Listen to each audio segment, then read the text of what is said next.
Laporan praktikum jaringan tumbuhan monokotil dan dikotil dengan saya Dwi Christine LNCIT dengan NIM 2502009, dosen pengampu C. Saliniati, MPD, PhD, Program Studi Agroteknologi di Institut Teknologi Perkebunan Pelalawan Indonesia.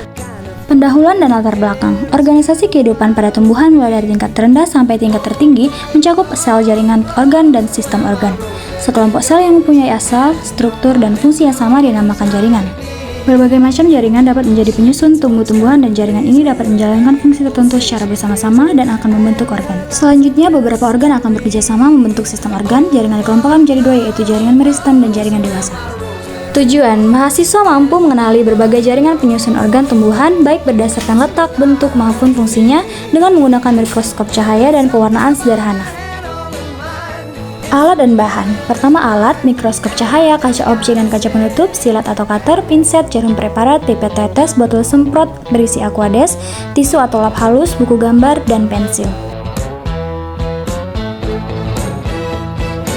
Bahannya yang pertama batang monokotil jagung, batang dikotil bayam, akar monokotil jagung, akar dikotil bayam, daun sederhana mangga, larutan safranin 1%, larutan fast green, air suling aquades. Cara kerja, yang pertama, iris batang bayam dikotil secara melintang, kemudian ambil menggunakan penjepit dan letakkan pada kaca objek. Kemudian, lakukan irisan yang sama pada akar jagung monokotil.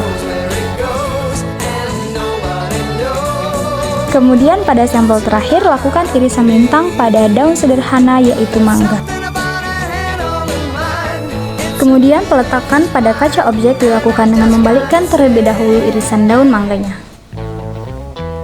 Setelah semua sampel diiris, kemudian tambahkan 1 tetes air suling ke semua sampel. Lakukan pada semua sampel dan tutup menggunakan penutup kaca objek. Jangan lupa pemberian label nama agar tidak tertukar. Langkah selanjutnya yaitu penambahan larutan safranin sebagai pewarna ke seluruh sampel. Tunggu sampai 2 menit hingga larutan menyerap. Kemudian, setelah 2 menit, sampel dibilas dengan air suling.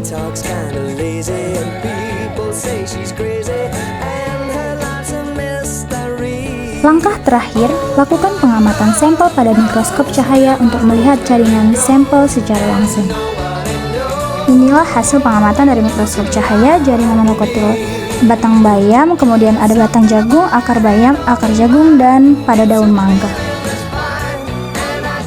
Pembahasan. Setelah melakukan praktikum dalam mengamati jaringan pada tumbuhan monokotil dan dikotil dari batang bayam, batang jagung, akar bayam, akar jagung, dan daun sederhana mangga, dapat dilihat bahwa pewarnaan jaringan tumbuhan bertujuan untuk memperjelas atau mempertajam bagian-bagian jaringan, terutama komponen sel-selnya sehingga tampak lebih kontras ketika diamati di bawah mikroskop.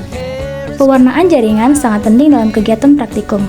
Pewarnaan sel atau jaringan mempermudah pengamatan di bawah mikroskop, akan tetapi tidak semua komponen sel mampu bereaksi atau berkaitan dengan bahan pewarna yang sama karena perbedaan komponen penyusun serta sifat setiap organel sel dan setiap bahan zat warna mempunyai afinitas yang berbeda-beda.